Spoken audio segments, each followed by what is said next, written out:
Hello, it's Mr. Mehi here, and today we're going to answer the last part of a three-part series that answers the age-old question that a lot of people ask, and that is, how do you become rich? In this video, we're going to go through the last core principle of achieving this, and that is to take advantage of compound interest.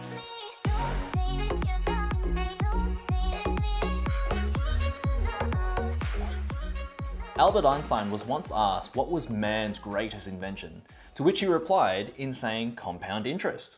He said that compound interest is the eighth wonder of the world. He who understands it, earns it. He who doesn't, pays it. In a nutshell, compound interest is the value of something that will increase by a certain percentage every year. This is different to simple interest, where the value of something increases by a set amount every year.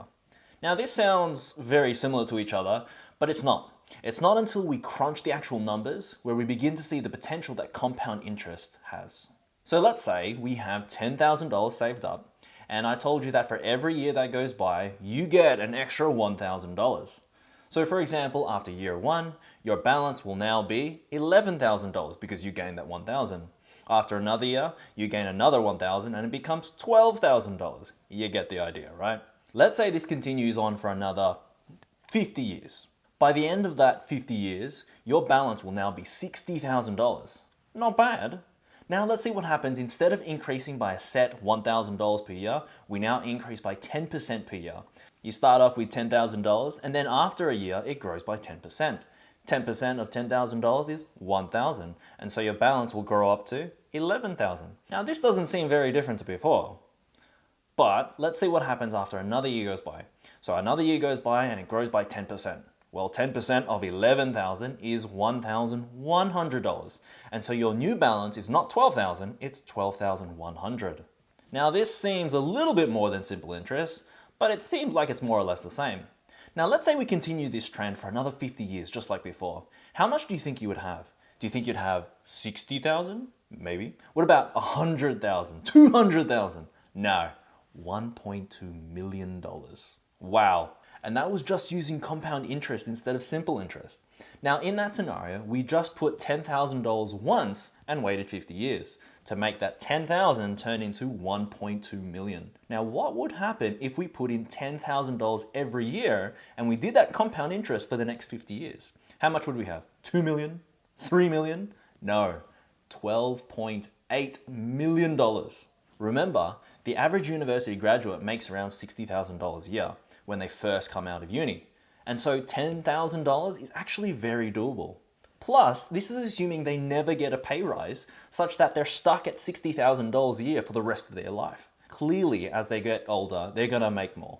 And if they make more, then does it make sense that they can put more in, and as a result, in 50 years' time, it will grow to an even bigger amount. And so you're probably wondering, well, how do I take advantage of this compound interest? Well, the answer is investments. There are really three primary investments that allow you to do this: stocks, property, and business. Now there is so much information to cover with each of these investment types such that there is no way that I'd be able to fit it all in this one video. That being said, I'll give you a quick overview for each of them and then I'll make a more detailed, actionable video for each of those. So let's start with stocks or shares. Shares are effectively a portion of a company.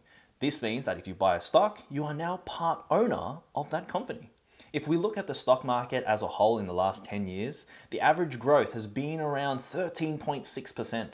That is huge, especially when you compare this to your normal savings account that only gives you around 1 to 2% in bonus interest. Some stocks even give you dividends, which are effectively little packages of money that you get 2 or 4 times a year as a way of the company saying thank you for investing in them. Now, if you prefer something a little bit more tangible, then you could invest in property.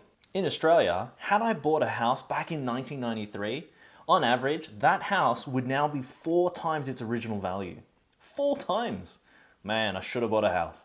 But then again, I was 2 years old.